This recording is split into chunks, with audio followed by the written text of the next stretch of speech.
Remplaçante de la XJ, aussi appelée XJ40, prolo ou pas prolo, stylé ou pas stylé? Telle est la question, aujourd'hui on va y répondre. Bonjour à tous, on se retrouve sur Baby la Bricole pour une nouvelle vidéo qui retourne un peu sur ce qui fait notre beurre, notre panache, les bagnoles. Et aujourd'hui on va parler d'une Jaguar qui a le cul entre deux chaises. Absolue merguez selon les situations, mais décente dans d'autres. Comment c'est possible d'avoir une caisse qui peut être décente mais en même temps potentiellement à chier? J'en avais très rapidement parlé dans la première vidéo des voitures stylées pour Prolo, et la XJ40 est vraiment spéciale. En fait, cette voiture sortie en 86 est un concentré de ce qui fait Jaguar à cette époque. Belle carrosserie, belle boiserie, beaux intérieurs, confort maximal, équipement haut de gamme varié, mais une fiabilité absolument désastreuse en plus de pouvoir se montrer capricieuse comme de bonnes bêtes. Dans ce cas, pourquoi cette voiture peut-elle passer d'absolu cancer à correct pendant sa vie? C'est quoi ce bordel? Eh bien en réalité, les premières versions de la XJ40 sont d'absolu bouse, et acheter un véhicule d'avant 89 voire 90 est un suicide pur et simple. Ce qui a tout changé, c'est le rachat par Ford de Jaguar quelques années après la sortie de cette voiture, et ils n'ont pas perdu de temps avant de se pencher sur son cas. Ford était connu à l'époque pour ses bagnoles hyper fiables, increvables même, dont le légendaire F-150 aux États-Unis. Alors croyez-moi que quand ils ont vu la XJ40, ils ont dû avoir le vertige. C'est quoi ce tas de merde frérot? Ils ont donc décidé de la fiabiliser. C'est exactement ce qu'ils ont fait dans les années qui ont suivi le rachat. En premier lieu, ils ont dégagé le 2,9 litres essence qui était une purge, un rebut de la mécanique, le moteur du diable en personne avec des soucis de fiabilité à la pelle. Ensuite, ils ont repris chaque moteur présent et les ont fiabilisés. Le premier moteur, entrée de gamme, devenait donc le 600 ligne essence de 3,2 litres développant la puissance d'environ 200 chevaux.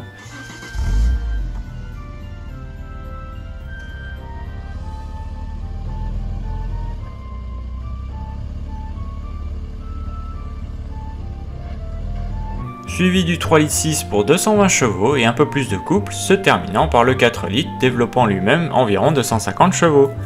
Ces trois moteurs sont juste des déclinaisons du même bloc, mais sinon ça reste la même base. Je déconseille le V12 et n'en parlerai même pas pour votre santé mentale.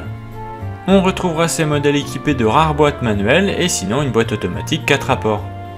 Hélas, même avec Ford derrière Jaguar pour s'occuper de ces voitures, elles possèdent beaucoup de soucis, qui peuvent être mineurs, cela dépendra vraiment de comment elles ont été entretenues. Déjà, qui dit anglaise dit rouille, impossible d'y échapper, ce sera l'une des choses à vérifier car elles piquent de partout, tout comme les Mercedes de cette époque. Malle arrière, coupelle de suspension, bac à batterie, intérieur des ailes, le grand classique. Le siège se décollera toujours. S'il n'a pas été recollé auparavant, il sera soit décollé, soit se décollera très vite après votre achat, c'est inévitable. Ensuite, on aura des soucis électriques, notamment sur les sièges, petits éclairages d'habitacle et autres équipements mineurs, mais ça peut vite faire chier au quotidien. La voiture, malgré l'amélioration de la fiabilité, pourra se montrer capricieuse, mais ce sera toujours bien moindre que sa précédente qui elle est déconseillée. La XJ40 est la seule Jaguar que vous devriez acheter comme voiture plaisir et ancienne chez cette marque. Que ce soit XJS ou XJ12, vous oubliez.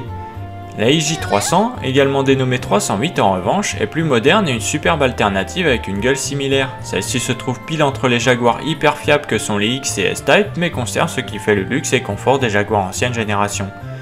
Je ne suis pas assez renseigné sur la 300, donc je vais rien dire de plus, mais si je me souviens bien, on retrouve les mêmes moteurs, encore améliorés, une fiabilité accrue et une utilisation daily parfaitement possible sans trop d'emmerde.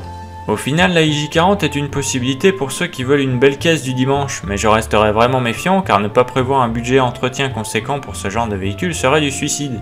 Il vaut mieux être préparé au pire, le seul avantage est qu'elles sont peu chères à l'achat en général car Jaguar ça fait peur.